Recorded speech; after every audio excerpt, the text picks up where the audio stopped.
Okay so सबसे पहले अपन MuleSoft any anywhere MuleSoft जो है इसके बारे में एक बार इंट्रोडक्शन एक वीडियो देख लेते हैं कि ये होता क्या है।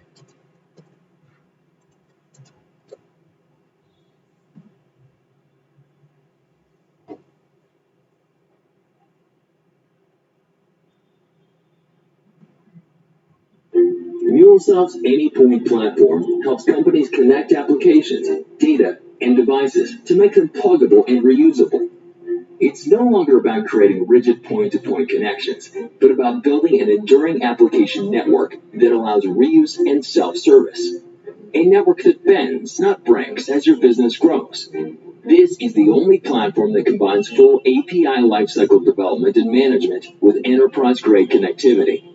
It allows you to design APIs for your services and validate them before you even build them. Build, edit, test and debug integrations graphically in an intuitive drag-and-drop environment. Easily connect to any data source from mainframes and databases to ERPs and SaaS apps, mobile apps, and IoT devices. Head to the Exchange and build your services with a pre-built connector. Or compose an integration flow with a pre-built template. Visually map your data with real-time data previews. Securely manage your APIs and operate your services in private or public clouds. The Runtime Engine combines real-time application integration and orchestration. You can deploy your integrations on-premise, in the cloud, or both, in real time or in bulk on schedule. Then sit back and manage it all from a single web interface. Control users and traffic, and get a complete overview of the data moving across your enterprise. Enable teams to discover, self-serve, build once, and reuse services so they can innovate faster. Secure your data in an environment that exceeds the industry's highest security standards. That's why over 1,000 enterprises choose MuleSoft's AnyPoint platform. Try it today. What will you connect? तो basically any point MuleSoft एक company का नाम है और any point means कि API based server है।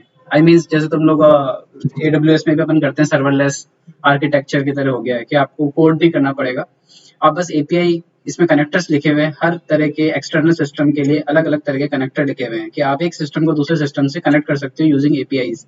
But her system की API अलग अलग होती है, किसी की जावा में लिखी हुई है, किसी की उसका आउटपुट भी अलग अलग होता है, कोई एरर रिटर्न कर रहा है, कोई एक्सएमएल रिटर्न कर रहा है, कोई सीएसवी रिटर्न कर रहा है, हर सिस्टम अलग अलग चीजें रिटर्न करता है।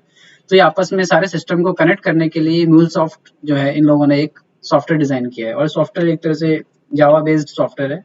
इसका पूरा जो आर्किटेक्चर है जावा में बना हुआ है, तो इसका एक तो ऑनलाइन क्लाउड भी होता है जो अपन ऑनलाइन क्लाउड पे काम करेंगे अभी, और इनका खुद का एक आईडी होता है, स्टूडियो होता है पूरा, वो आप डाउनलोड कर लो, वो पूरा एक्लिप्स की तरह है। तो एक्चुअली वो एक्लिप्स ही है, उसमें आप प्रोजेक्ट बना सकते हो, जो प्रोजेक्ट अपन अभी यूआई से बनाएंगे वो प्रोजेक्ट आप वहाँ बना सकते हो और फाइनली वो एक जार जनरेट करके आपको देता है। उस जार को फिर आप डिप्लॉय कर दो अपने सर्वर पर, जो भी जावा बेस्ड सर्वर आपका है, टॉमकैट या जो भी है जहाँ पे आप डालना चाह रहे हो।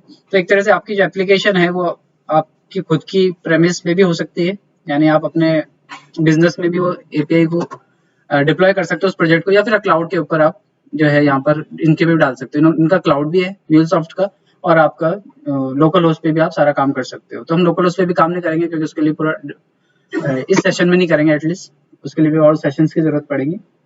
अभी हम फिर फिलहाल क्लाउड के बारे में देखेंगे कि म्यूलसॉफ्ट का क्लाउड है क्या। और ये भी आप लोगों को पता है कि म्यूलसॉफ्ट को सेल्सफोर्स ने एक्वायर किया है, ये अपना अपने इंडिपेंडेंट कंपनी थी पहले, इस सेल्सफोर्स ने इसको 1-1.5 साल पहले शायद एक्वायर किया है और उसके बाद सेल्सफोर्स को काफी इससे प्रॉफिट हुआ है। ये मतलब काफी सक्सेसफुल प्रोडक्ट में रहा है सेल्सफोर्स के, क्योंकि इसका यूज एपीआई ओरिएंटेड है। ठीक है, तो सबसे पहले API application programming interface based है पूरा का पूरा। और इसमें जब आपको सबसे पहले हम स्टार्ट करते हैं एपीआई को बनाना, सबसे पहले हम कोई एक एपीआई डिजाइन करके देखेंगे कि इसमें एपीआई बनती कैसे है। तो एपीआई बनाने के लिए जो लैंग्वेज यूज में लेते हैं वो रेमएल होती है, रेस्टफुल एपीआई मॉडलिंग लैंग्वेज।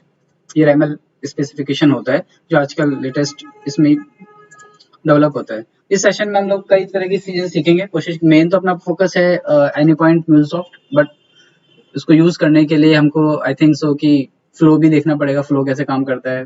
तो फ्लो भी थोड़ा होगा, थोड़ा हो सकता है और कंपोनेंट भी देखना पड़े। तो सबसे पहले हम स्टार्ट करते हैं एनी पॉइंट प्लेटफॉर्म। इसके लिए आपको एक अकाउंट बनाना पड़ेगा, यहाँ पे डेवलपर अकाउंट एनी पॉइंट का। ये ऑलमोस्ट एक तरह से हीरोकू आप लोग काम कर चुके हो, AWS पे काम कर चुके हो, उसी तरह का आर्किटेक्चर है, क्लाउड है इसका एनी पॉइंट प्लेटफॉर्म का। यहाँ पे जो भी आप प्रोजेक्ट बनाओगे, ये प्रोजेक्ट इन्हीं के यहाँ पर होस्ट होते हैं। जैसे हीरोकू में एक ऐप बन जाती है और आप उसका URL आ जाता है और उस URL को अपन टेस्ट करते हैं। तो वह यहाँ पर भी ऐसे ही होता है। यहाँ पे आपको एक ऐप बना के आपको दे देता है, उस ऐप का एक होस्ट हो जाता है automatically, and it gives A URL also for testing purpose. ठीक है, सबसे पहले स्टार्ट करते हैं। जैसे डिजाइन सेंटर से आपको स्टार्ट करना है। If you want to create API और whatever applications, you need to start with design centre. सबसे पहले स्टार्ट डिजाइनिंग करते हैं।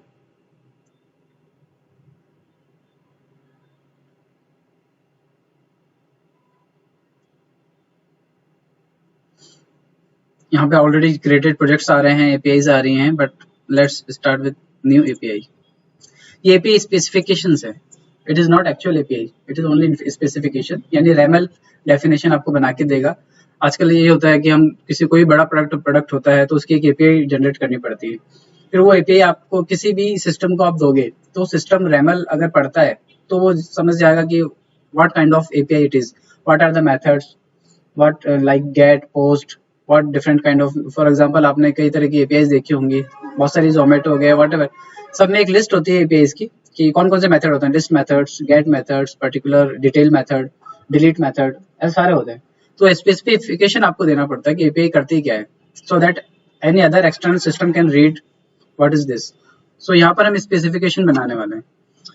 सो ये API करेगी क्या, सबसे पहले हमें ये देखना है। हम ये करना चाहते हैं कि I want to pass email and account number to this API from Salesforce. From Salesforce, we will pass the email address and account number, and it will update that email address, account number in external system. Okay, so for example,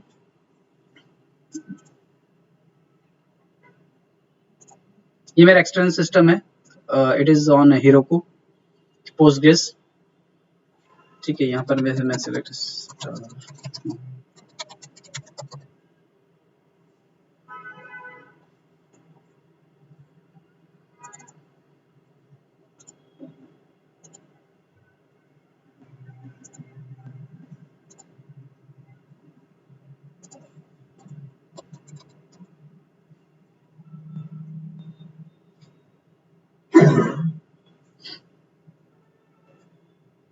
thank you जाता है। ये एक मेरा table बना रखी है external system पे। सो यहाँ पर आप देखोगे कि कुछ फर्स्ट नेम है, लास्ट नेम है, ईमेल एड्रेस है और अकाउंट नंबर है। ठीक है, मुझे क्या करना है, ये मेरा एक्सटर्नल सिस्टम है जो कि पोस्टग्रेस पर है। मुझे यहाँ पर ईमेल एड्रेस पास करना है और बेस्ड ऑन ईमेल एड्रेस मुझे पर्टिकुलर रिकॉर्ड को गेट करना है और उसमें मुझे अकाउंट नंबर सेट करना है फ्रॉम सेल्सफोर्स। एक बार सेल्सफोर्स में भी देख लेते हैं हम लोग जाकर।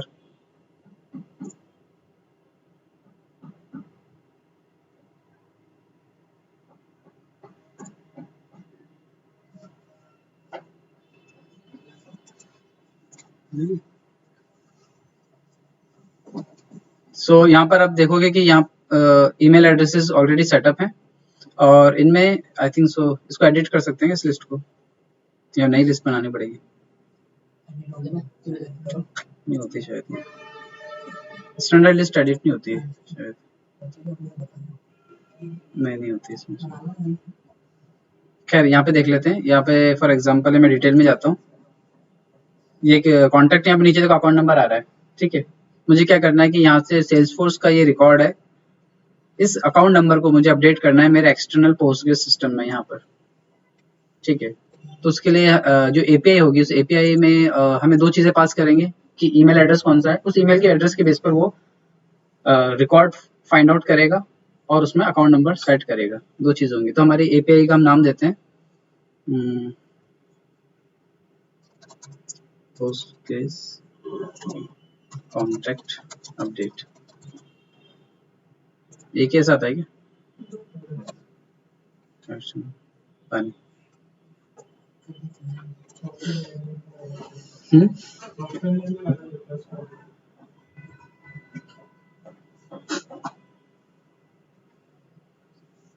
तो ये रेमल एक एडिटर है, ठीक है, रेमल एडिटर खुल जाता है। यहाँ पर अपने एपीआई की हमें स्पेसिफिकेशंस देनी होती हैं, तो इजी टू यूज है। अब इसमें डिस्क्रिप्शन जैसे डालना है कि आपकी एपीआई करती क्या है।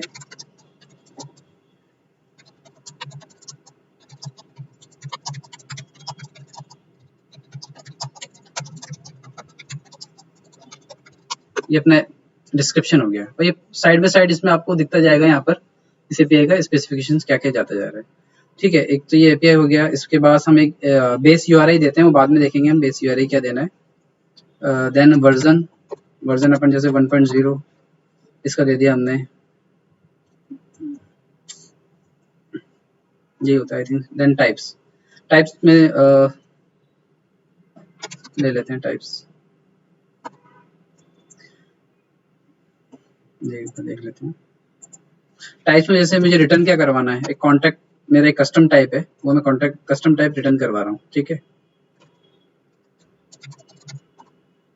प्रॉपर्टीज यानी कि इस मैंने एक रन टाइम पे एक ऑब्जेक्ट बनाया कॉन्टैक्ट, जस्ट जेसन ऑब्जेक्ट है। इसमें कौन कौन सी फील्ड्स आप रखना चाहते हो, ठीक है। तो फील्ड्स हम क्या कौन कौन से रखेंगे, तो मुझे 3 फील्ड्स चाहिए इसमें से, ईमेल, अकाउंट और ये। फॉर एग्जांपल मुझे ईमेल रखा मैंने, हम डेफिनेशन दे रहे हैं एपीआई की, ईमेल, अकाउंट नंबर,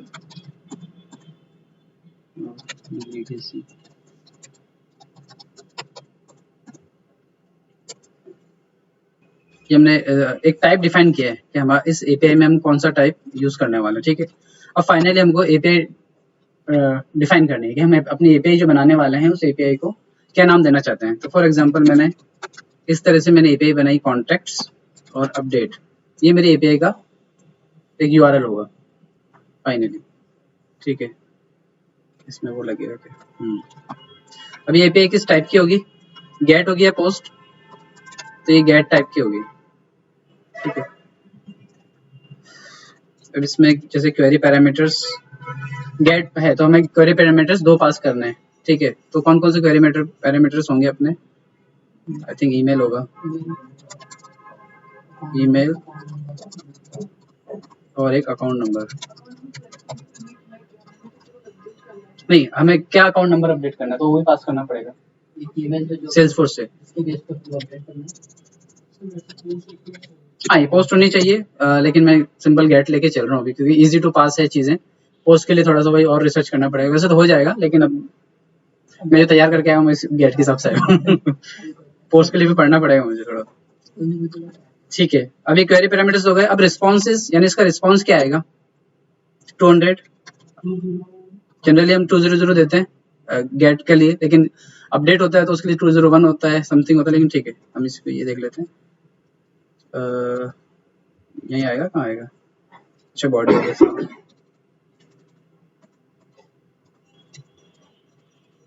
रिस्पॉन्सेस के अंदर है,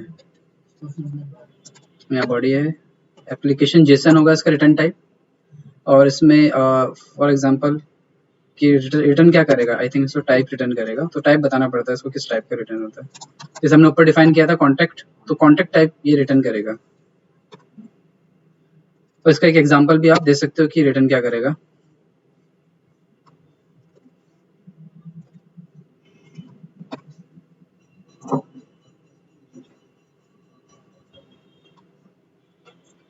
फॉर एग्जांपल ईमेल,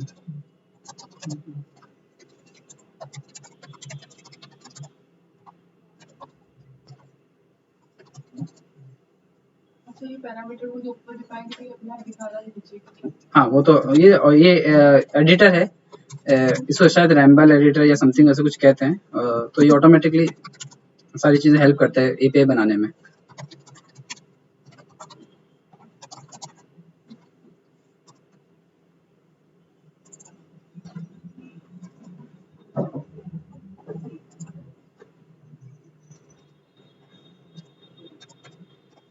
ठीक है, ये एक सैंपल हमने इसको डिजाइन किया एपीआई को, ये अपडेट करता है, आई थिंक सो इतना ही काफी, इतना ही होगा, दैट्स इट। और यहाँ पर देखो साइड बाय साइड आपकी एपीआई की प्रीव्यू भी दिखा रहा है यहाँ पर कि एपीआई करती क्या है, वर्जन क्या है, और ये नीचे देखो ऑटोमेटिकली एंड पॉइंट बन गया इसका, अब इसको गेट भी कर सकते हो, बट अभी कोई बेस यूआरएल डिसाइड नहीं है कि हम कॉल किसको करेंगे। तो बेस यूआरएल आपके पास अभी है तो अच्छी बात है। मैंने क्या कहा था, स्पेसिफिकेशन एक्चुअल एपीआई नहीं है ये करेगी क्या, वो है ये। तो यहाँ पर हमें बेस यूआई हमारे पास है नहीं यूआरएल, तो हम एक मॉक यूआरएल ले सकते हैं। एनी पॉइंट जो होता है आपको एक रन टाइम सर्वर दे देता है, जिसमें कि एपीआई आपको एक डायनेमिक यूआरएल दे देगा, इस पर आप टेस्टिंग कर सकते हो एपीआई को। तो यहाँ पर ऊपर मॉक सर्विस होता है, इस पर आप ऑन कर दो तो एक रन टाइम पे यूआरएल जनरेट कर देगा, यहाँ पे भी ऐड कर देगा ये बेस यूआरएल, और यहाँ पर भी आपके यूआरएल आपको दे देगा। अब इसको टेस्ट करके देखना है आपको, तो गेट पे जाओ, यहाँ पर ये सारा बता रहा है, कोड एग्जाम्पल भी आपको मिल जाएंगे, कर्ल में, एचटीटीपी में, किस में आपको चलाना है, रन टाइम पे यहीं पे चलाना है। तो अब क्वेरी पैरामीटर्स है यहाँ पर, तो आप यहाँ पे जैसे आप ट्राई करो, ट्राई इट, तो यहाँ पर आपसे पैरामीटर्स जो भी आपके होंगे, हाँ यहाँ पर जैसे ईमेल आपको क्या पास करना है,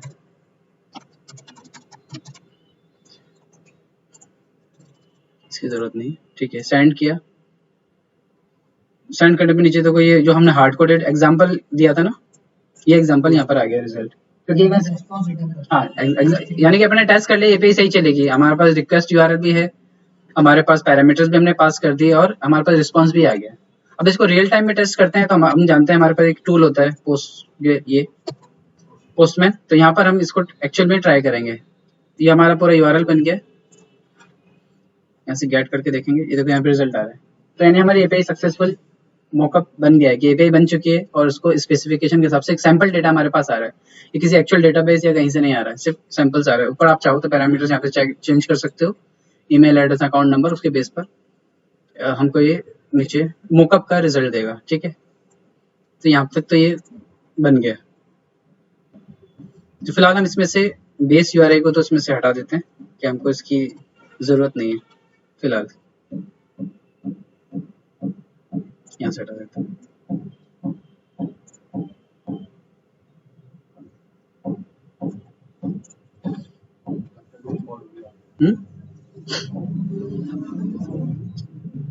ओके, ये बन गया यहाँ तक का। अब ये रैमल आपके पास आ चुका है। रैमल मैंने बताया था रेस्टफुल इंटरफेस होता है, रेस्टफुल एपीआई मॉडलिंग लैंग्वेज होती है। एक दूसरी लैंग्वेज और होती है जो ओएस कहलाती है, ओपन एपीआई स्पेसिफिकेशन। जितने और भी आजकल के जो मॉड्यूलर सिस्टम है, नए सिस्टम है, ओएस को सपोर्ट करते हैं। ओएस यानी जेसन बेस्ड एपीआई स्पेसिफिकेशन होना चाहिए। ये तो एक पर्टिकुलर इसी का हो गया, रैमल एक पर्टिकुलर लैंग्वेजेस फॉलो करती है, लेकिन ज्यादातर लैंग्वेजेस जेसन वाले फॉर्मेट को सपोर्ट करती है, तो हमको इसको कन्वर्ट करना पड़ता है जेसन वाले फॉर्मेट में, ओएस फॉर्मेट में। तो उसके लिए एक ऑनलाइन कन्वर्टर आता है, म्यूलसॉफ्ट की तरफ से ये वो कन्वर्टर, ठीक है। तो यहाँ पर हम चाहे तो इसको कन्वर्ट कर सकते हैं, जैसे रैमल में है, हमको चाहिए OS 2.0 ऐसे, तो इसने पूरा जेसन में कन्वर्ट करके दे दिया, ठीक है। तो सेल्सफोर्स भी जो है जो मेनली समझता है वो इस वाले फॉर्मेट को समझता है, OS को, इसलिए हमने इसको कन्वर्ट किया, ठीक है। तो एक बार ट्राई करते हैं इस वाले को, एक बार कि सेल्सफोर्स स्पेसिफिकेशन को समझ पा रहा है या नहीं समझ पा रहा है, ठीक है। एक बार एक दो चीज और ऐड कर देता हूँ मैं, ताकि इजी रहे। फॉर एग्जांपल डिस्क्रिप्शन या कॉन्टेक्ट में आई थिंक एक डिस्क्रिप्शन भी होना चाहिए। ये करता क्या है,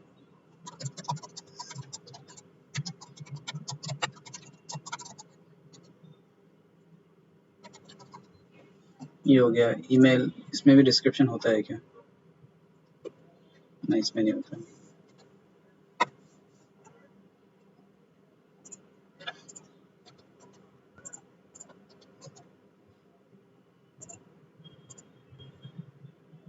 ठीक है, यहाँ से हम नहीं ले लें। कहाँ है अनएक्सपेक्टेड हैश पे हटा देना होगा समथिंग, मैं भी सपोर्ट नहीं कर रहा हूँ। अब यहाँ पर हम सेल्सफोर्स में इसको सबसे पहले यूज कैसे करें, बहुत सारे कपल ऑफ वेज हैं कि सब मैं आपको बस ये बताना चाह रहा हूँ। अभी तो एक्चुअल एपीआई तो बनी नहीं अभी तक हमारी, ये तो सिर्फ ये है कि स्पेसिफिकेशन सेल्सफोर्स रीड कर लेता है क्या। तो उसके लिए अभी नया फीचर आया है सेल्सफोर्स में, एक्सटर्नल सर्विसेज, जो भी प्रीव्यू में है या आई डोंट नो कि कब तक ये रिलीज होगा। एक्सटर्नल सर्विसेज क्या करता है कि आपका फ्लो, राइट नाउ से फ्लो ही सपोर्ट करता है, जो फ्लो होता है सेल्सफोर्स का वो डायरेक्ट आप एक्सटर्नल सर्विस से कनेक्ट कर सकते हो फ्लो को, ठीक है। कोई भी एक फ्लो बनाओगे, फ्लो कई तरह के हो सकते हैं, ऑटो लॉन्च फ्लो होते हैं, स्क्रीन फ्लो होते हैं, जो सेल्सफोर्स फ्लो होते हैं। तो फ्लो से आप डायरेक्ट किसी एक्सटर्नल सर्विस से कनेक्ट करना है तो यहाँ से आप कर सकते हो। उसके लिए यहाँ पर कोई नया फ्लो बनाना, मतलब एक्सटर्नल सर्विस बनानी पड़ेगी, एक्सटर्नल पोस्टग्रेस सर्विस।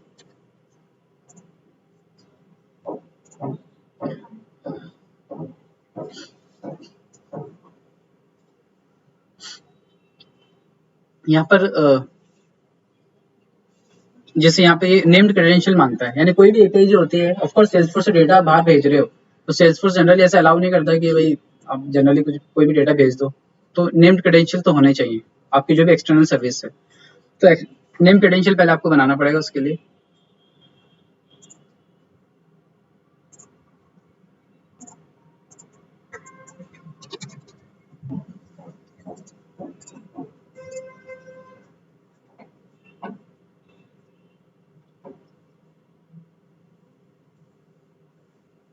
तो यहाँ पर मैंने एक नेम क्रेडेंशियल ऑलरेडी बना रखा है, ठीक है। तो इसमें मैंने जो नीचे मेन जो दिया है,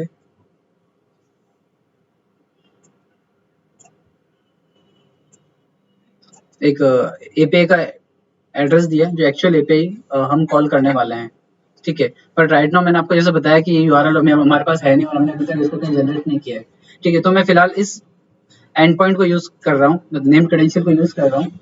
ये बाद में हम आएंगे कि हम कौन सा यूआरएल अपना सेट करेंगे, ठीक है। तो यहाँ से मैंने फिलहाल ये म्यूलसॉफ्ट वाला मैंने एक ले लिया है नेम क्रेडेंशियल्स। यहाँ पर मुझे एक नाम देना है,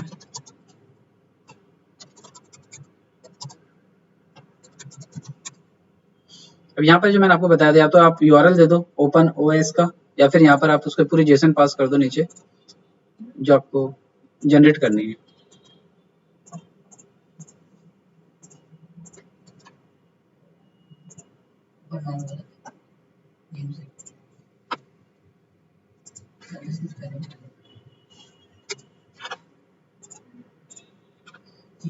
तो ये आपको देखो जनरेट करके दिया इसने।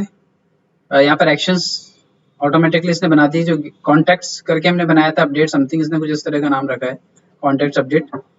तो एक्चुअली क्या करता है, ये इन्वोकेबल मेथड बना देता है, आपके क्लास बना जनरेट करता है सेल्सफोर्स के अंदर इंटरनली, और इसमें इन्वोकेबल मेथड बना देता है इस नाम से एक्शंस नेम। और इसमें देखो पैरामीटर है यहाँ पर अपने ईमेल और अकाउंट नंबर, 2 पैरामीटर हैं, और इसके आउटपुट हमने जो डिफाइन किए थे 3 आउटपुट होंगे इसके। तो यहाँ पर ये स्पेसिफिकेशन है, ये ऑटोमेटिकली इसने रीड कर लिया सेल्सफोर्स ने कि क्या करता है एक्चुअल मेथड, लेकिन एक्चुअल एपीआई की बनी नहीं है, सिर्फ इसने रीड किया कि होता क्या है। लेकिन ये जो अपेक्स मेथड जो आप देख रहे हो, ये भी आपको सिस्टम में दिखेंगे नहीं, ना इसकी क्लास दिखेगी, क्योंकि ये भी शायद हिडन है। इसी फ्लो में ही आप देख सकते हो उसको, फ्लो या प्रोसेस बिल्डर में, वैसे आपको नजर नहीं आएगी क्लासेस, मॉडिफाई नहीं कर सकते हम इसको राइट नाउ अभी इस वर्जन में। तो यहाँ पर इस बन गई है, और यहाँ पर इस तरह से व्यू एक्शंस इसके अपन देख सकते हैं। ये एक्शन का नाम आ रहा है समथिंग, ईमेल पैरामीटर्स ये हैं, और आउटपुट कुछ कॉन्टैक्ट टाइप का आउटपुट आएगा जिसमें 3 पैरामीटर्स होंगे, ठीक है। ये स्पेसिफिकेशन तो बन गया। अब इसकी एक्चुअल यूआई हमको एपीआई हमको बनानी है कि उस हमारे जो डेटाबेस है उस डेटाबेस में जाके उससे क्वेरी करके डेटा को यहाँ पर लेकर आए,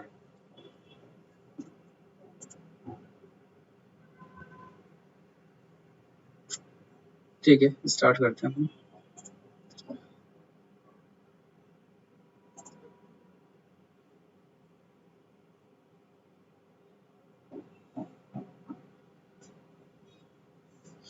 तो इसके लिए मैं एक एप्लीकेशन बनानी होगी, म्यूल एप्लीकेशन।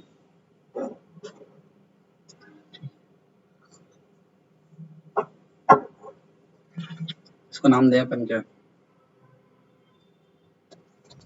SFDC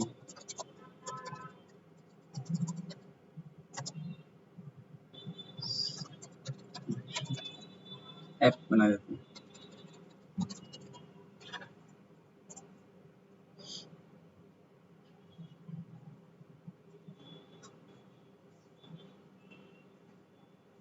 यहाँ पर ऊपर आप देख रहे हो रन, लेट्स गेट स्टार्टेड।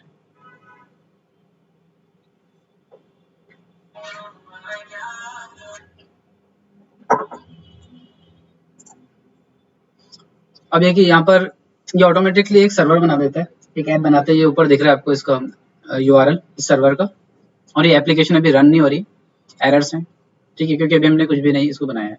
तो इस सर्वर को एक्सेस करने के लिए, या किसी भी कह सकते हैं कि म्यूल सॉफ्ट को एक्सेस करने के लिए यूआरएल होना चाहिए। इस यूआरएल पे हिट करते हुए जरूरी नहीं यूआरएल है, लेकिन मैं मान के चलता हूँ मैं यूआरएल हिट करूंगा और यूआरएल हिट करते ही सारा काम स्टार्ट हो जाना चाहिए।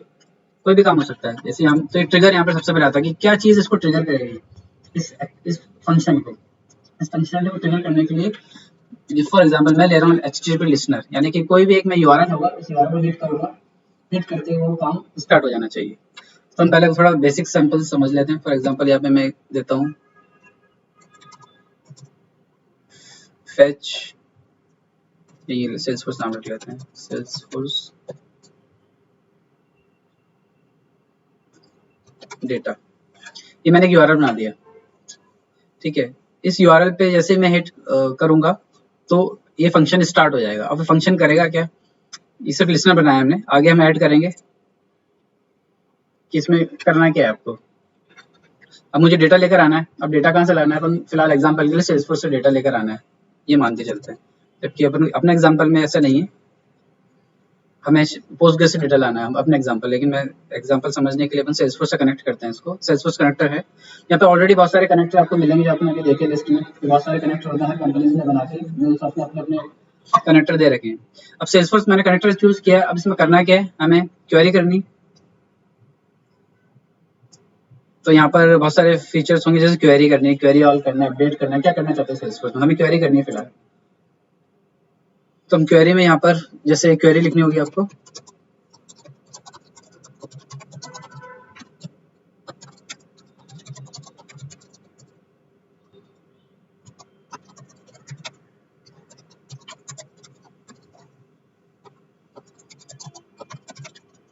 फ्रॉम कॉन्टैक्ट, ठीक है, ये क्वेरी हो गई। अब ये कह रहा है ऊपर कि आपने सेटअप नहीं किया अभी तक सेल्सफोर्स कॉन्फ़िगरेशन, यानी कि सेल्सफोर्स किस सेल्सफोर्स से लेकर आएगा ये, ठीक है। तो कॉन्फ़िगरेशन आपको यहाँ पे सेटअप करना है कि सेल्सफोर्स किस तरह कनेक्शन टाइप, तरह तरह के कनेक्शन टाइप में, हम नॉर्मल यूजर ने पासवर्ड वाला कनेक्शन ले रहे हैं, वो से भी कर सकते हैं।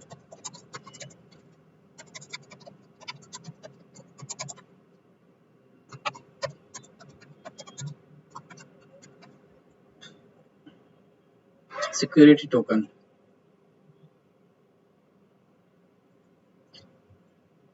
उसके लिए मुझे जीमेल ऑन करना पड़ेगा।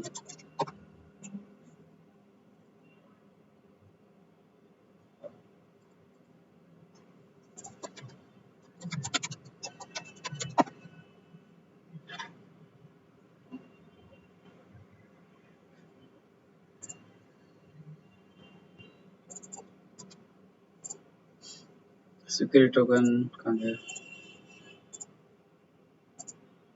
अच्छा यहाँ नहीं देना, इसको यहाँ भी डाल देता हूँ, बाद में जरूरत पड़ेगी।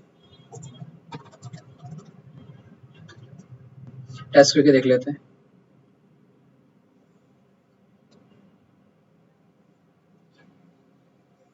इसमें हमने भी जो एलन के लिए बना रहे हैं अपन लोग, तो वहां से भी अपन इसकी यूआई अपन इससे एलन वाले की नहीं, अपन लोग आगे भी जितने भी सॉफ्टवेयर प्रोडक्ट बनाते हैं, इसकी यूआई देखना कितनी अच्छी यूआई है कि उन्होंने बनाई इस तरह के कनेक्शंस और इस चीज़ के लिए। तो इस तरह की यूआई अपन एडवांस यूआई है, तो उसको अपन ध्यान रख सकते हैं कि अपन कभी भी प्रोडक्ट बनाते हैं यहाँ से आइडिया ले सकते हैं।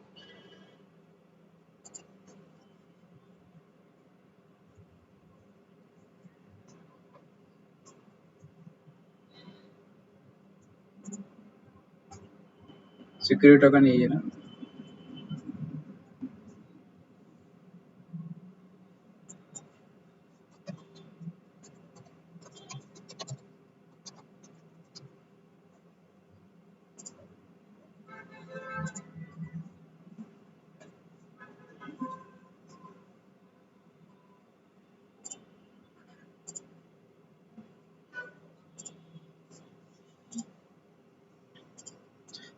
क्या यूजर नेम पासवर्ड कैसे पता चलेगा,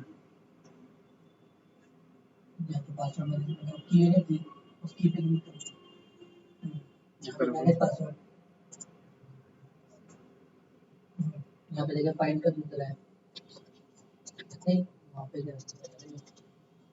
पासवर्ड सर्च करना है, वापस इंडियन सर्च करने को ना,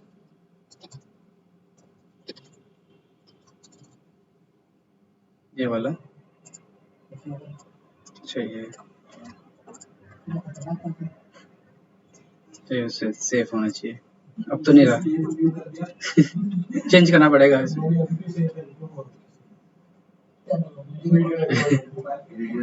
बाद में देखेंगे उसको। ठीक है, सक्सेसफुल हो गया, टेस्ट सक्सेसफुल। ठीक है, अब इसका इनपुट अभी कुछ नहीं है, यानी कि मैंने इस लिसनर से इसको सेल्सफोर्स को कुछ इनपुट नहीं दिया इस कनेक्टर को। ठीक है, ये बस ये कि हम खाली एक लिसनर बनाया, हमने अभी तक कुछ नहीं बनाया, सिर्फ एक लिसनर, यानी कि मैं इस यूआरएल को हिट करूंगा तो क्या होना चाहिए, इस यूआरएल को हिट करते ही सेल्सफोर्स में जाएगा और कॉन्टैक्ट को क्वेरी करेगा। बस इतना ही काम हुआ अभी तक। वो क्या बनाया था पता है?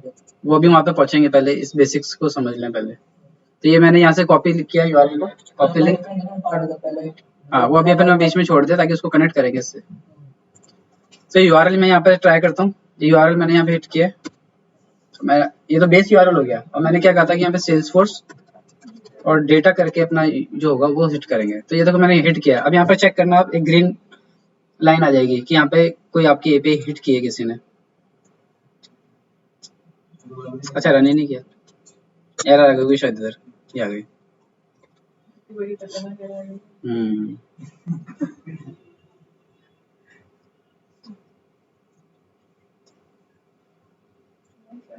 अब ये एक्चुअली नीचे लॉग्स आप देख सकते हो, यहाँ पे एक सर्वर रन करता है जावा का ये पूरा, कि यानी अपने इसमें डिप्लॉय कर दिया जावा के सर्वर पर इस पूरे एप्लीकेशन को। जार ये ऊपर देखो आगे लेटेस्ट चेंजेस अप्लाइड रनिंग, आपकी एप्लीकेशन रन हो रही है। तो एक बार पहले मैं इसको क्लोज करूं और फिर सेंड करते हैं। अगर ग्रीन आ गया तो उसका मतलब सक्सेसफुली रिक्वेस्ट आ गई है और आगे भी सक्सेसफुली प्रोसेस हुआ है। ये देखो ग्रीन आ गया, इस ग्रीन पे अपन चलते हैं। यहाँ पर आउटपुट में भी कुछ नहीं है फिलहाल, इस ग्रीन ने इसको आगे भेजा, तो यहाँ पे भी ग्रीन आ रहा है, इसका मतलब इसमें भी सब कुछ सही रहा होगा। आउटपुट में आओगे तो आपको यहाँ पे रिजल्ट आ जाएगा सारे, और जेसन फॉर्मेट के अंदर पूरा ये आ गया डेटा। अब इस डेटा को यहाँ पे तो आ गया, अब इस डेटा को आपको ऑफ कोर्स यूज करना है, क्योंकि इसका फॉर्मेट जो है वो एरे ऑफ ऑब्जेक्ट है। इसका आउटपुट टाइप देखो क्या है, पेलोड। पेलोड मींस इसका आउटपुट क्या है, इनपुट क्या है, व्हाटएवर। तो इसका एरे ऑफ ऑब्जेक्ट है इसका आउटपुट। अब मुझे ये करना है कि मैं पर्टिकुलर ईमेल एड्रेस पास करूँ, वही डेटा मेरे को यहाँ मिले। तो हमें क्या करना पड़ेगा, इस जो यूआरएल है, ऑफ कोर्स इस यूआरएल में हमें ईमेल पास करना होगा। तो हम कैसे पास करेंगे, इस तरह से पैरामीटर डिफाइन कर सकते हैं कि यहाँ पे कोई ईमेल नाम से कोई समथिंग को ये पैरामीटर भेजिएगा। अब ये पैरामीटर इसको मिलना चाहिए, तो इसको हम क्वेरी में यहाँ पर यूज करेंगे इस पैरामीटर को।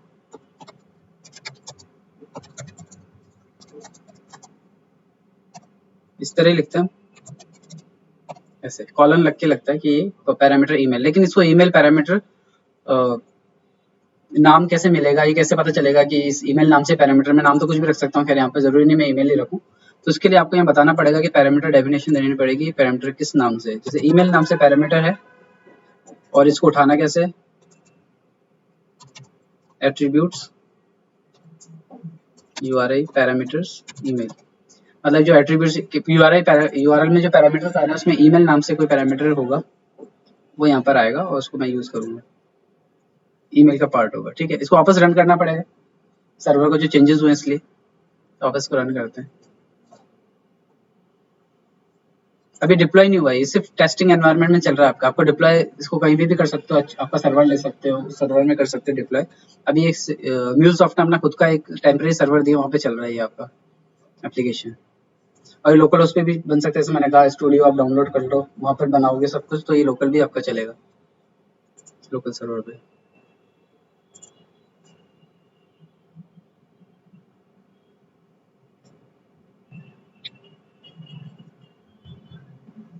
ये सारे बीन और वो सब बना रहा है। ठीक है, ये लेटेस्ट चेंजेस अप्लाइड हो गए हैं। अब जैसे हम यहाँ पे जाते हैं वापस, सेंड पे क्वेरी किया, जैसे आपको चेंज करते हो किसी भी बॉक्स में तो ऑटोमेटिकली इसका वो जो ग्रीन साइन होता है ना वो चेंज हो जाएगा, इसका मतलब इसमें चेंज हो गया, वापस से स्टार्ट होगा। अच्छा, अपन को ये चेंज करना पड़ेगा क्योंकि यहाँ पे हमने सेल्सफोर्स डेटा लिखा है, तो यहाँ पर हमें पास भी तो करना पड़ेगा। ये पैरामीटर मैंने यहाँ से पास कर दिया। हाँ, ये आ गया यहाँ पर, रिक्वेस्ट सक्सेसफुली आई है। अब इसके पास जाएगी, सही आएगी। इनपुट ये है था, आउटपुट सारे मेरे नाम से, हाँ 3 आए, पहले ज्यादा रिकॉर्ड्स आ रहे थे, 3 आ गए रिकॉर्ड्स, लेकिन ये आउटपुट यहाँ पर आया है, शायद यहाँ पर ये आउटपुट नहीं आया क्योंकि ये उस आउटपुट को समझ नहीं पा रहा है। एरे ऑफ ऑब्जेक्ट जो है, क्योंकि ये जो टूल बना हुआ है पोस्टमैन का, ये तो शायद स्ट्रिंग या जैसा नहीं रीड कर सकता है आउटपुट में। अगर आपने कोई ऑब्जेक्ट रिटर्न कर दिया तो उसको कैसे पढ़ेगा, उसको समझ में थोड़ा आएगा। तो हमें क्या करना पड़ेगा, इसमें एक टूल होता है कि किसी भी आउटपुट को आपको कन्वर्ट करना है तो उसके लिए ट्रांसफॉर्म नाम से इनका कनेक्टर होता है, या ट्रांसफॉर्म टूल कह लो, कंपोनेंट होता है ट्रांसफॉर्म।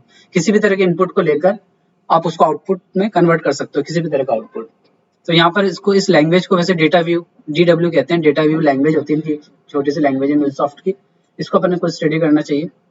उसमें आप किसी भी तरह का इनपुट ले सकते हो, उसको आप किसी भी तरह के आउटपुट में कन्वर्ट कर सकते हो।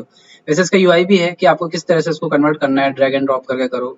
बट अपन डायरेक्ट स्क्रिप्ट में चलते हैं और स्क्रिप्ट में जाके लिखेंगे। ये इसका स्टैंडर्ड फॉर्मेट है DW 2.0। आउटपुट क्या चाहिए आपको, JSON फॉर्मेट चाहिए। और जो आपका आउटपुट है, जो आपका किसको कन्वर्ट करना है, पेलोड को। हमेशा पेलोड होता है, आपको कन्वर्ट किसको करना है, पेलोड को करना है। इसका जो आउटपुट आएगा पेलोड, जो आप कह रहे हो array of object, array of contacts, इसको उसने इसको पास किया और इसने इसको क्या किया, रीड किया एज ए जेसन। इसको, इसका आउटपुट एज ए जेसन अपने यहाँ डिफाइन कर दिया। यहाँ ऊपर एप्लीकेशन डॉट जेसन लिखा इसका आउटपुट और नीचे पेलोड लिख दिया। अब पेलोड में चाहे कोई भी ऑब्जेक्ट हो तो अपने हिसाब से इसको रीड करके कन्वर्ट कर देगा। लेकिन कई बार ऐसा होता है, इसको क्या पता कि किस तरह का आउटपुट है, मुझे कैसे कन्वर्ट करना, तो आपको थोड़ी स्क्रिप्ट लिखनी पड़ती है उसके लिए, ठीक है, हम कैसे उसको कन्वर्ट करेंगे। हाँ, जैसे हाँ, हमें कन्वर्ट करना हो कि किस तरह का आउटपुट चाहिए। अब ये नहीं चाहते कि एज इट इज जो इनपुट आया एज इट इज बाहर चला जाए, तो उसको लूप चला के उसमें से कुछ चीजें हटा दो और उसको चेंज कर दो। हाँ, जैसे अब यहाँ पे अब रन करते हैं, देखो मैंने इसमें चेंज नहीं किया था इसलिए ऑलरेडी ग्रीन आ रहा है। इसमें चेंज किया था मैंने, तो यहाँ से इनपुट आया, ये इसका आउटपुट वही होगा हमेशा जो था। इसने इसको, इसके इनपुट को लिया और उसको आउटपुट में इस तरह से कन्वर्ट किया। अब ये मीनिंगफुल आउटपुट है, जेसन आउटपुट है। तो यहाँ पर भी देखो, आपको रिजल्ट में मिल जाएगा इसमें। पोस्टमैन के अंदर आपको ये रिजल्ट आ गया, पहले नहीं आ रहा था क्योंकि जावा का आउटपुट था वो, तो जावा के आउटपुट को नहीं पढ़ पा रहा था वो, तब इसने जावा के आउटपुट को स्टडी कर लिया। ठीक है, अब हमको क्या करना था, हमारे ये पे क्या करने वाली थी कि वो ईमेल और अकाउंट नंबर पास करते हैं हम उसको, और वो सेल्सफोर्स सॉरी एक्सटर्नल सर्वर में जाके उसको अपडेट करती। ठीक है, तो फिलहाल मैं इसको हटा देता हूँ।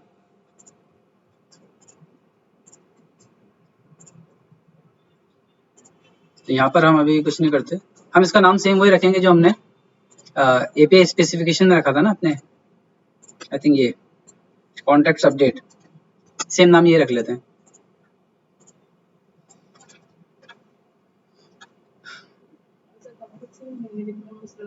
हाँ, अब यहाँ पर हम पास कैसे करेंगे अपने, इस तरह से पास कर लेते हैं कि ईमेल में अपने पास ईमेल आएगा,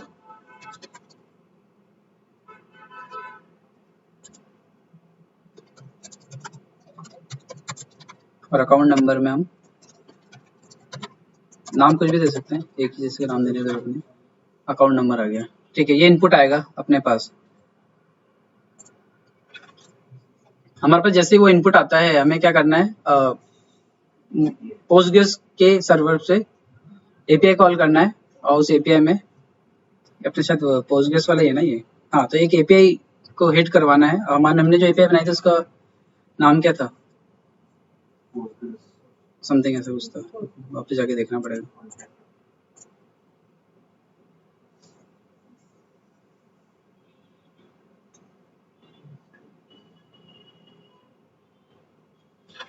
ये हमारी API है, पोस्टग्रेस कॉन्टेक्ट अपडेट।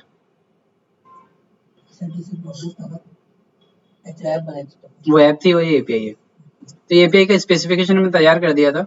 इस API को अपन ने पब्लिश नहीं किया था, इस API को हमने पब्लिश कर लिया था ताकि वो अपने एप्लीकेशन में दिखने लग जाए। अभी पब्लिश हुई नहीं है। और इसका जो एक्सचेंज होता है, एक्चुअली एक्सचेंज पे आपको फिर दिखेगी।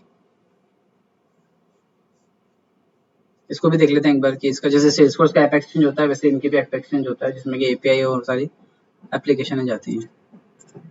इसको खोल के देख लेते हैं, कर लेते हैं।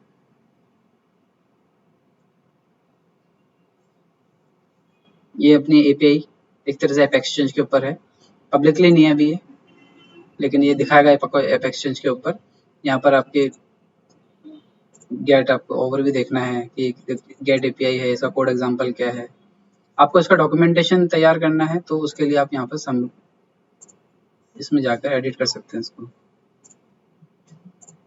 जो डॉक्यूमेंटेशन होता है कि ये आपको पब्लिकली, जैसे आप कोई भी गूगल प्ले पे भी कोई भी ऐप पे क्लिक करते हो तो उसका पूरी डिटेल इन्फॉर्मेशन आती है, क्या क्या करता है, स्क्रीनशॉट, फोटोज, उस तरह का डिस्क्रिप्शन आप यहाँ पे बना सकते हो सीबीआई का।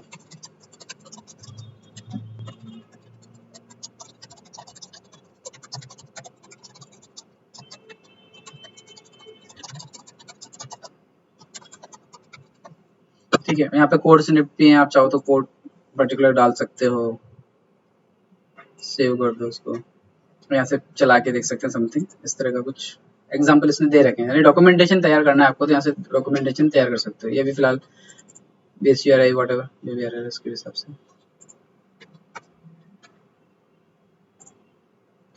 ठीक है, ये पब्लिश यहाँ पर हो गई है और यहाँ पर इसका वर्जन आ रहा है 1.0। ठीक है, यहाँ पे आप इसका OS डाउनलोड कर सकते हो, RAML डाउनलोड कर सकते हो और व्यू API डिजाइनर वापस जाना तो जा सकते हैं। अब आते हैं अपने एप्लीकेशन में वापस। यहाँ पर एप्लीकेशन से अभी यहाँ पर मुझको वो जो नाम था SFDC पोस्टग्रेस एज कॉन्टैक्ट, यहाँ नहीं आएगा अभी क्योंकि अपन अभी पब्लिश किया है उसको, शायद रिफ्रेश करना होगा।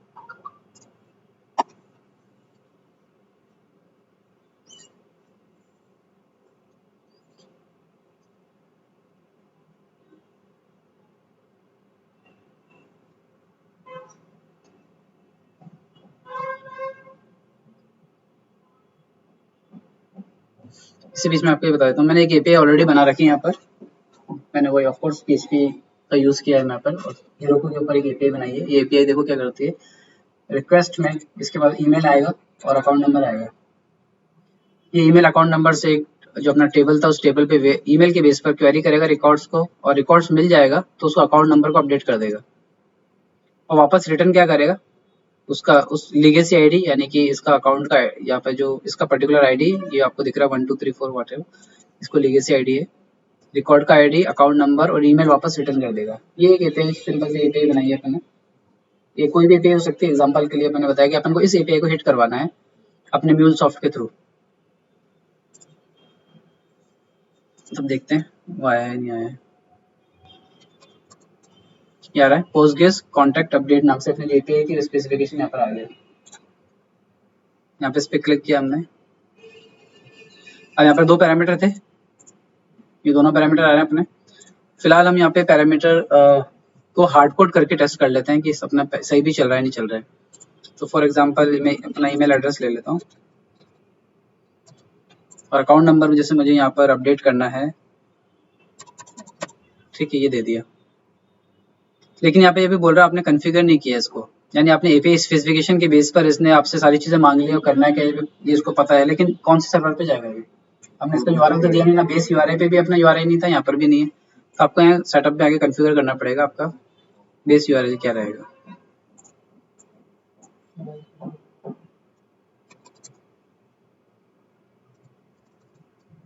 क्या नाम था इसका,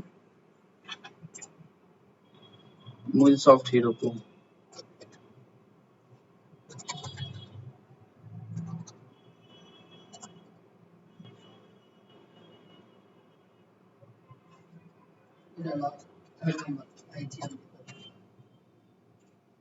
लेट्स सी ये है क्या,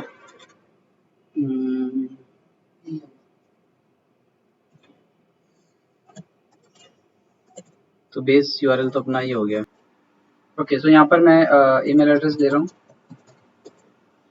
अकाउंट नंबर हमने क्या दिया 8888 दिया था,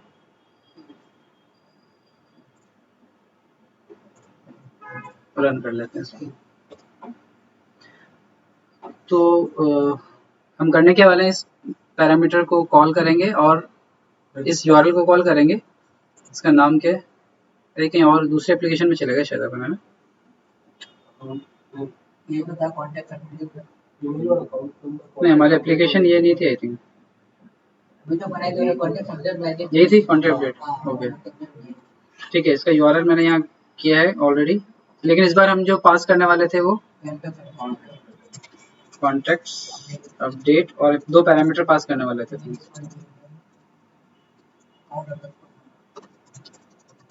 लेकिन अभी हमने हार्डकोड दे रखा है वैसे भी वहाँ पर, तो इससे कोई फर्क पड़ेगा नहीं टेस्टिंग के लिए। अब जैसे मैंने कॉल किया है, अब देखते हैं यहाँ पे रिक्वेस्ट आएगी, ये ग्रीन रिक्वेस्ट आ गई। अब यहाँ पे हम देखते हैं हम किसने यहाँ पे इस पे लिया आउटपुट, और यहाँ पर इसका आउटपुट आ रहा है प्रॉपर्ली आउटपुट आ रहा है, मतलब सक्सेसफुली हमारी रिक्वेस्ट गई और वहाँ से जो भी हमारी एपीआई पे आउटपुट तो आ गया। हम डेटाबेस में आके देखते हैं कि यहाँ पर देखो 4000 है, ये अपडेट हुआ है क्या, ये रेडिएट हो रहा है, और रिटर्न भी अपने पास यहाँ पर देखो आ गया। हाँ, अब हुआ क्या है, यहाँ पर हमने किसको कॉल किया, इस एक तरह से इसको अपडेट, इसको कॉल किया है, इसने इसको कॉल किया, और इसने क्या किया, इसके कॉन्फ़िगरेशन के अंदर हमने ऑलरेडी दे रखा डेटा होस्ट कौन सा है, हमारा बेस पाथ कौन सा है इसने, और यहाँ पे हमने पैरामीटर भी इसको यहाँ पास कर दिए। इन पैरामीटर को इसने उसको पास कर दिया उस हमारी एपीआई को, और हमारी एपीआई ने क्या किया, यहाँ पर पैरामीटर गेट किए, जो भी हमारा लॉजिक था रिक्वेस्ट से, और पर्टिकुलर ऑब्जेक्ट में जाकर ईमेल के बेस पर रिकॉर्ड फाइंड किया और उसको अपडेट कर दिया। लेकिन हर बार हार्ड कोडेड किया हुआ है अभी, तो हमें क्या करना है कि बस पैरामीटर पास करना है यहाँ से यहाँ पर, तो बस हार्ड कोडेड पैरामीटर को अपन हटा देते हैं। लेकिन वो हाँ, इसका तरीका अलग होगा लेने का, क्योंकि कैरी पैरामीटर है वो।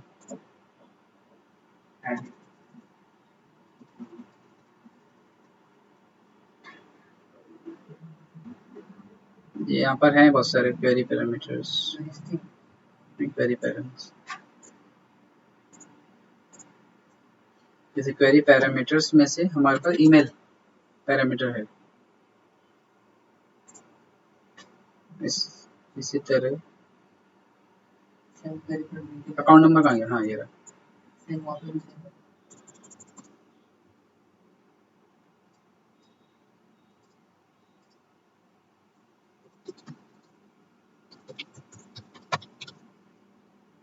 अकाउंट नंबर, ठीक है, इसको रन करके देखते हैं।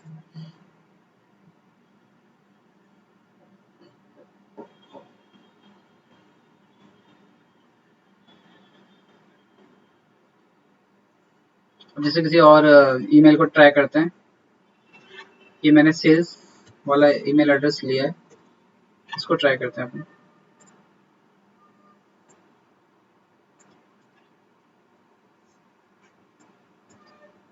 सेवन से वन ही रहने देते, सक्सेसफुल मैसेज तो आ गया है बट अपडेट नहीं किया इसने, आई डोंट नो।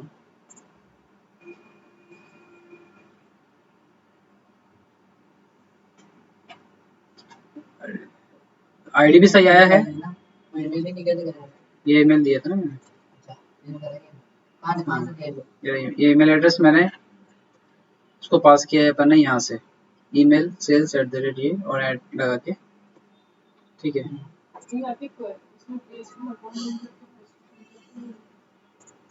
आउटपुट सही आया है, ये प्रॉपर्ली ईमेल एड्रेस को तो पास नहीं कर पाया।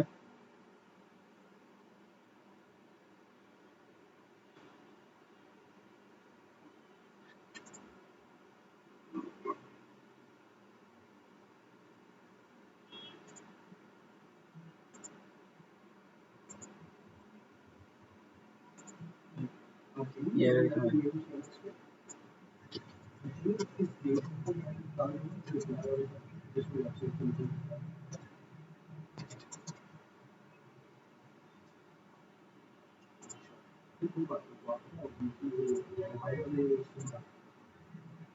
अच्छा, अकाउंट नंबर सही नहीं गया।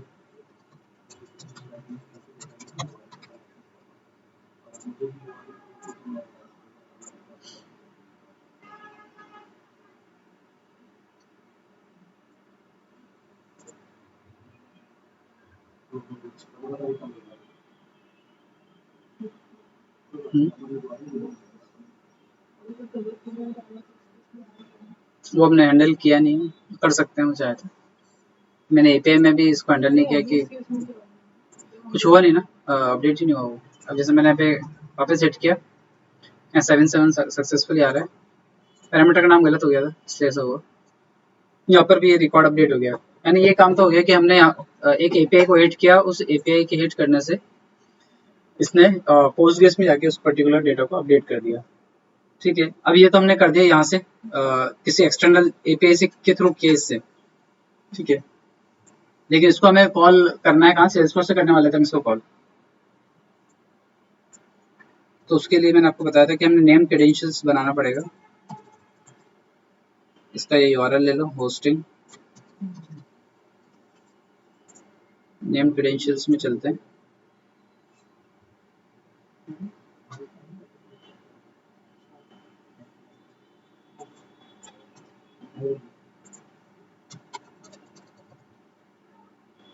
नो ऑथेंटिकेशन, ठीक है।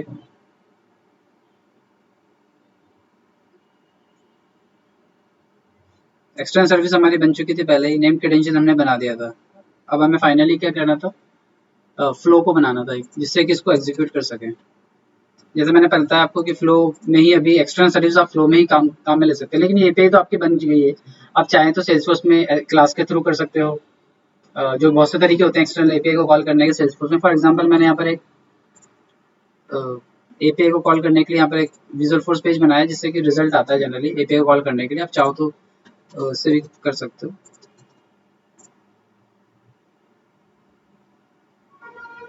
इसके लिए वो रिमोट साइट सेटिंग ऐड करनी पड़ेगी आई थिंक सो। क्या अभी इसको भी देखते हैं। फ्लो बनाने वाले थे हम, ठीक है।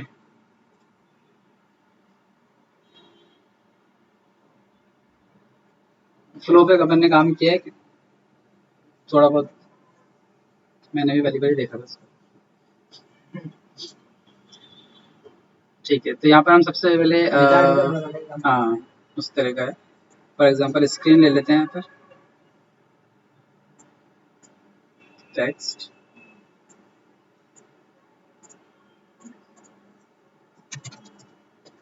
ये ईमेल हो गया, ये अकाउंट नंबर हो गया।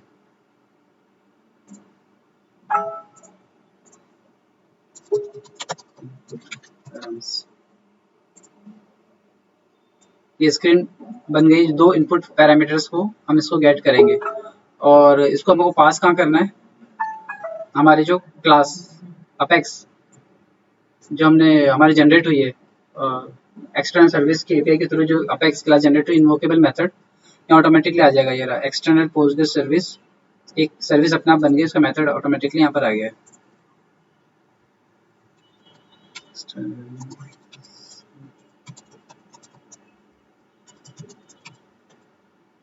अब यहाँ पे देखो दो इनपुट पैरामीटर खुद दिखा रहा है कि इसको दो इनपुट पैरामीटर्स की जरूरत है। अब ये बोल रहा है कि ये आएंगे कहाँ से, ये हमने जो इसके पहले जो स्क्रीन फ्लो लिया है इनपुट वहां से आएगा और ये दूसरे वाले इनपुट से आएगा, यूआई के थ्रू आएगा, इसके अंदर आ जाएगा, ठीक है। और आउटपुट अगर आपको कहीं इंस्टॉल करना है तो याद हो आउटपुट 4 तरह के आउटपुट आ रहे हैं। अगर आपको उसको कहीं इंस्टॉल करना है तो अपन कर सकते हैं आउटपुट वेरिएबल्स को स्टोर। अभी हमने कोई वेरिएबल बनाया नहीं है इसमें, चाहे तो एक वेरिएबल बना लेते हैं। मैनेज में जाके आप एक नया वेरिएबल बना सकते हैं यहाँ से। आउटपुट हमें क्या इंपॉर्टेंट, लीगेसी आईडी चाहिए हमको मेन तो, लीगेसी। डेटा टाइप क्या रखना है इसका, टेक्स्ट, और अवेलेबल फॉर आउटपुट, ये जो वेरिएबल होगा आउटपुट के लिए अवेलेबल है। इसको बंद कर दिया। अब यहाँ जाते हैं, आउटपुट में वो वेरिएबल हमको मिल जाएगा। तो हमको लीगेसी आईडी को स्टोर करना था, ये हम यहाँ पे स्टोर कर देते हैं इसको।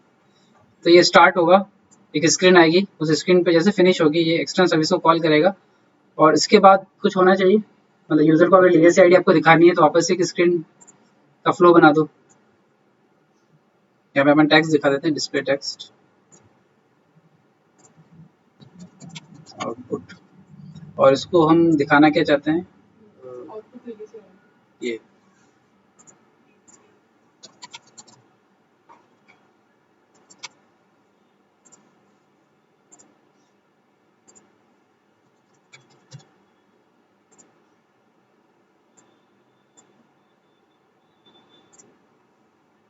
सेव नहीं किया इसको।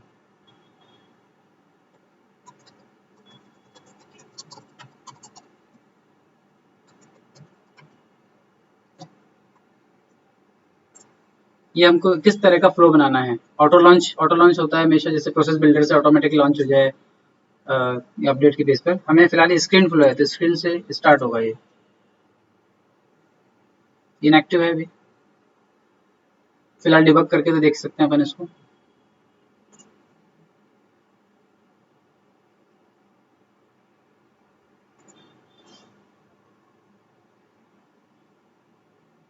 क्यों आ रहा है? शायद एक्टिव नहीं इसलिए हो रहा होगा, नहीं आ रहा है। ये दो चीजें पूछ रहे हैं, इनपुट क्या रहेगा आपका,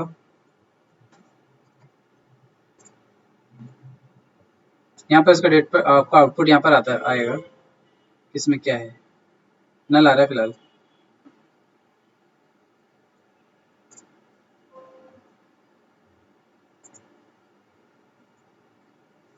चेंज हुआ है क्या यहाँ पे कुछ,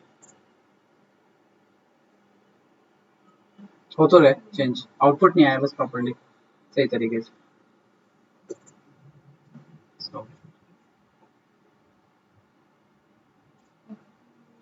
तो इसको मैंने एक्चुअली ऐड जो किया उसको आप क्या कर सकते हैं कि आपको कॉन्टैक्ट की स्क्रीन के ऊपर उसको सपोज ऐड करना है, तो उसको ऐड कैसे करेंगे? हाँ, लेआउट के अंदर जाके आप पर्टिकुलर किसी बटन के ऊपर फ्लो को कॉल करवा सकते हो, स्क्रीन फ्लो को, वो भी देख लेते हैं। ऑब्जेक्ट मैनेजर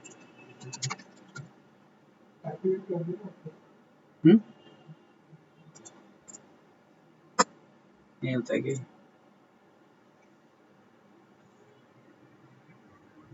कॉन्टेक्ट खुले हुए थे ना, मैं कहाँ गए?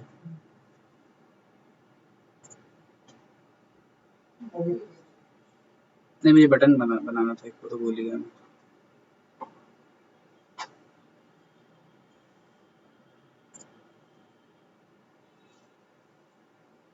न्यू एक्शन, जैसे यहाँ पर है फ्लो, तो यहाँ पर अपना फ्लो आना चाहिए, एक्टिव नहीं इसलिए नहीं आ रहा है, तो आई थिंक उसको एक्टिव करना पड़ेगा।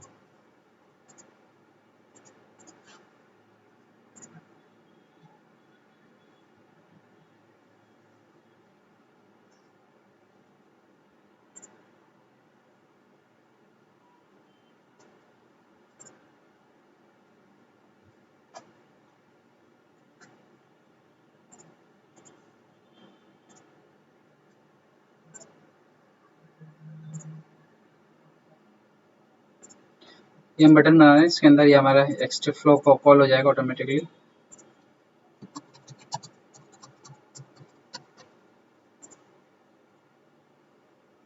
ठीक है, अभी ऐड तो होगा नहीं, आई थिंक आप हो जाएगा कि अपने आप ऐड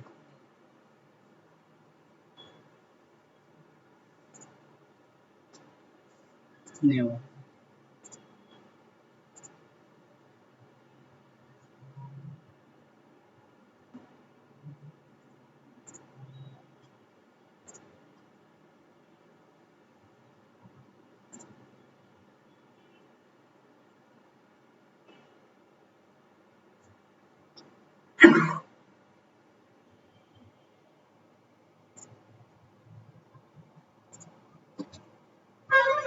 सेंड पोस्टग्रेस,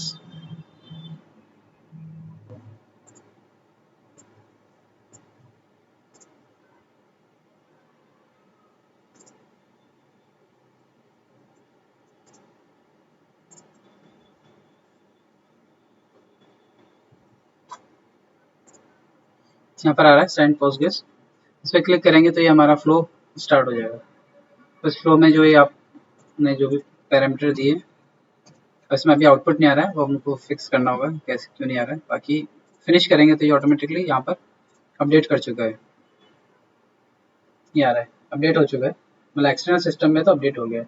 तो इसमें एक तरह से बिना कोडिंग के एडमिन ने ही सारा काम कर लिया कि एनीसॉफ्ट में जाके उसने कॉन्फ़िगरेशन किया, एक्सटर्नल सर्विस वो तो हमने बनाई है, बट ऑफ कोर्स एडमिन्स को पहले से बनी बनाई सर्विसेज मिलती हैं, वो सर्विस मिल गई, उसने यहाँ पर जाकर फ्लो बनाया, फ्लो के अंदर पैरामीटर पास किया और चला गया। अब यहाँ पे अगले क्वेश्चन ये हो सकते हैं कि हम यहाँ पर खुद एंट्री क्यों करें, हम जो कॉन्टैक्ट के अंदर जो ईमेल एड्रेस है और जो अकाउंट नंबर है ऑटोमेटिकली वो अपडेट हो जाना चाहिए वहाँ जाकर के। तो उसके लिए फिर फ्लो को थोड़ा सा और जाके आपको स्टडी करना पड़ेगा इसमें कि हम कैसे करंट रिकॉर्ड को ले सकते हैं। हाँ? आउटपुट कहना चाह रहा है, मेरे की जस्ट पे रिएक्शन बटन है ना, मैंने सेंड बटन पे क्लिक किया ना तो वो मुझसे इनपुट मांग रहा है, ईमेल और अकाउंट नंबर, जबकि वो तो कॉन्टैक्ट के ऊपर ऑलरेडी एग्जिस्ट है, तो मुझे तो वो चाहिए। तो वो एक स्क्रीन हटा दो, तो यहाँ पे हमें इनपुट पैरामीटर जैसे मांग रहे हैं, तो हमें इनपुट आई थिंक मांगने की जरूरत नहीं है। डायरेक्ट आना चाहिए।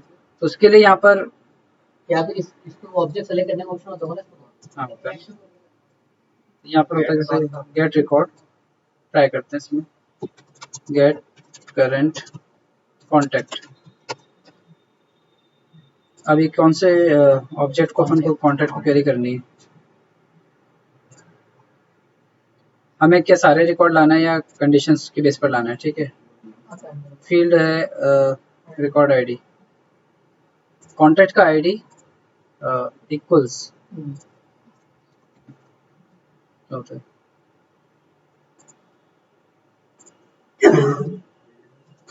रिकॉर्ड आईडी करके, शायद एक प्री डिफाइंड एक वो होता है, उसके बेस पर आता है।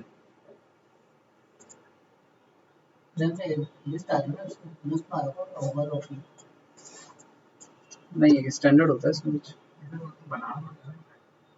अच्छा एक बनाना पड़ता है,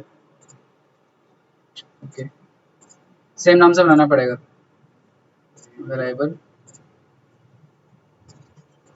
record ID available for input.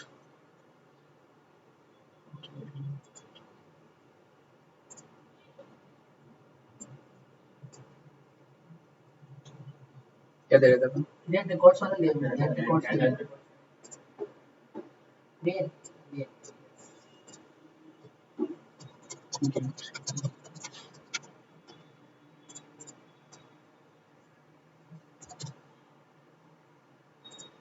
Contact object created element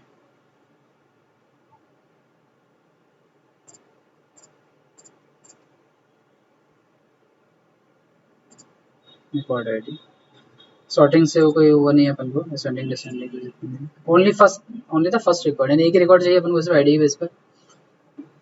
where to store field values in a separate variable, अब आपको से बंद करना पड़ेगा इसको, रिकॉर्ड वेरिएबल हमने बनाया नहीं अभी तक। अब इसको हमको क्या कहना है, पूरा जो कॉन्टैक्ट का ऑब्जेक्ट आ रहा है पूरा का पूरा हमको चाहिए आईडी के बेस पर, तो उसको स्टोर करना पड़ेगा किसी वेरिएबल में। तो हमें एक न्यू रिसोर्स, एक नया वेरिएबल बनाना पड़ेगा, उसका टाइप रिकॉर्ड टाइप का होगा वो, माय कॉन्टैक्ट नाम दे देता हूँ मैं इसको,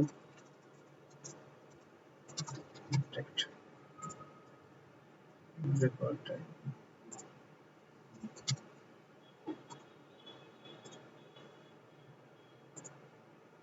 आउटपुट भी ले लेता हूँ दोनों के लिए। तो यहाँ नीचे हमने वो सेट करना है हमको, ये माय कॉन्टैक्ट में आ गया। क्या मतलब इसमें होता क्या है कि आईडी के बेस पर, जहाँ पे मेरा जो करंट रिकॉर्ड आईडी है उसके बेस पर, आईडी के बेस पर क्वेरी होगी, और करंट जो कॉन्टैक्ट का रिकॉर्ड होगा वो नीचे मेरे माय कॉन्टैक्ट वेरिएबल में स्टोर हो जाएगा।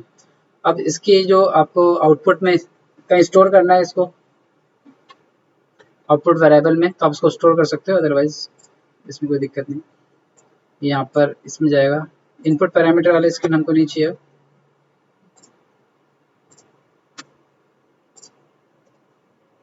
क्या हुआ उसको इनएक्टिव कर दो, अगर एक्टिव इनएक्टिव करना है, एक्टिव इनएक्टिव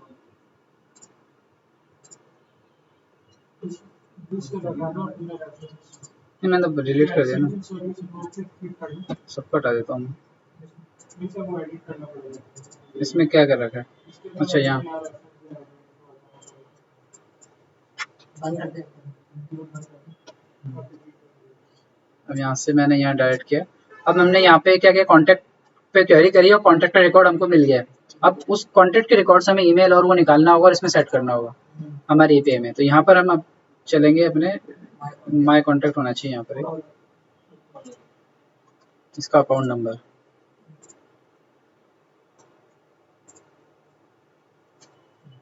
ये ईमेल, तो इसने इसको सेट कर दिया। ठीक है, तो हमको अभी तक यूआई की जरूरत नहीं है, और फाइनली आउटपुट इसके पास जाएगा, और आउटपुट वैसे भी आ नहीं रहा है, इसका रीजन क्या है,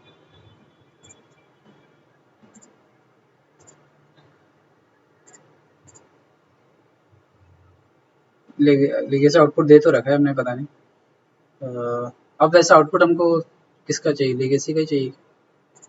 लेट्स सी आउटपुट स्टोर दिया तो सही है, चेक करना पड़ेगा।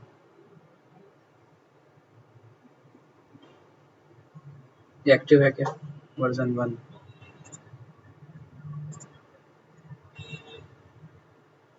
वर्जन 2। नेगेटिव होता है। हाँ एक्टिव करना पड़ेगा उसको वापस, हर थोड़ी देर में मतलब सेव नहीं होता उसको, वापस से नया वर्जन बन जाता है उसका। जैसे प्रोसेस बिल्डर में होता है ना, हर बार नया वर्जन बनता है, वैसे इसमें भी नीचे से 2 वर्जन बन गए। फर्स्ट लेटेस्ट वाले को एक्टिवेट करेंगे। अब हम चलते हैं हमारे इसमें,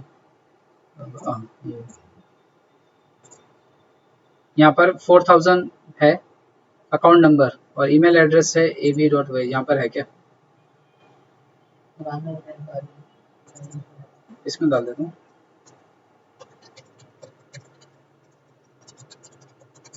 ताकि इसको अपडेट कर देगी।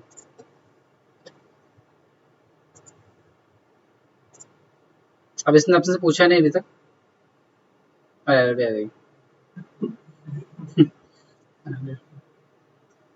लो चेक भी कर लेता हूँ इसको, एरर क्यों आएगी।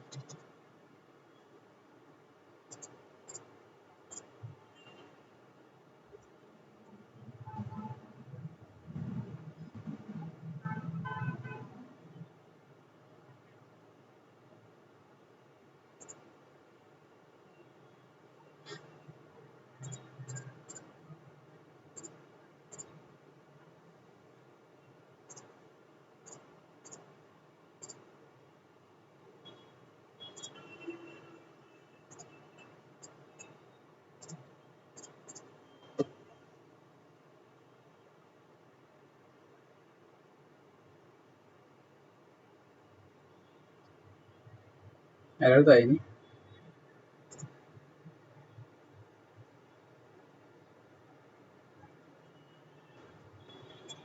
Account number is set or assigned to fail to access the value for my account। Set नहीं हुआ क्या,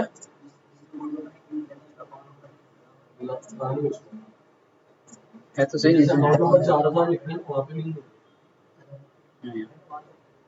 कॉन्टैक्ट से निकाल रहा है ना ये तो, देख 4000 लेगा और ईमेल एड्रेस लेगा, आगे पास करेगा, ये करेगा। यहाँ चेक कर लेते हैं क्या हुआ, या तो ये एक्सप्रेशन सही नहीं, सही है क्या एक्सप्रेशन, यही होता है मेरे ख्याल में तो। Only first record set arrival to my store.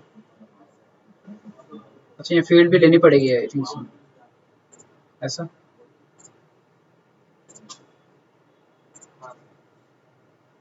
कौन कौन से फील्ड चाहिए अपन को, ये चाहिए।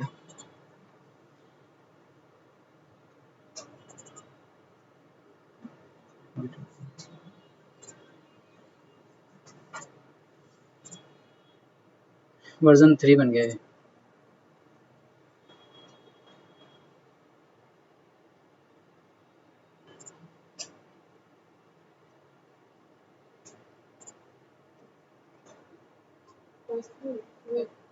थर्ड नंबर को कर दिया ना अपन एक्टिवेट, नहीं एक्टिव अब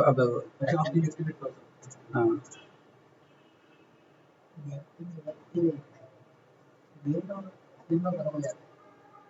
सेंड पोस्ट सक्सेसफुली चला गया। अब देखते हैं यहाँ पर 4000 आना चाहिए वैसे, ठीक है आ गया। तो अब सेल्सफोर्स के यूआई से ऑटोमेटिकली ये कनेक्ट हो गया कि यहाँ से आप क्लिक करोगे, जो भी आपका इनपुट है, इनपुट लेके वहाँ पे आउटपुट कर देगा। एक सिस्टम से दूसरे सिस्टम ऑटोमेटिकली कनेक्ट हो गया सेल्सफोर्स टू पोस्टग्रेस, ठीक है। तो ये पहला सेशन का अपन यहाँ फिनिश करते हैं। अब इसके बाद अपन जो है ब्रेक लेंगे आधे घंटे का समथिंग। उसके बाद फिर अब अपने पास बचा है कि हमें डायरेक्ट जो है डेटा को MySQL एक डेटाबेस है, रिमोट डेटाबेस है, उसमें हमें डायरेक्ट सेल्सफोर्स से डेटा उठा के वहाँ पर पुश करना है। एक काम हुआ है। एक काम ये भी जनरली रिक्वायरमेंट आती है कि हमें सेल्सफोर्स से डेटा को क्वेरी करना है, क्वेरी करके या MySQL से क्वेरी करना है और क्वेरी करके एक CSV फाइल बनानी है और CSV फाइल किसी FTP सर्वर पे पुट करनी है। तो वाला भी काम अपन करेंगे।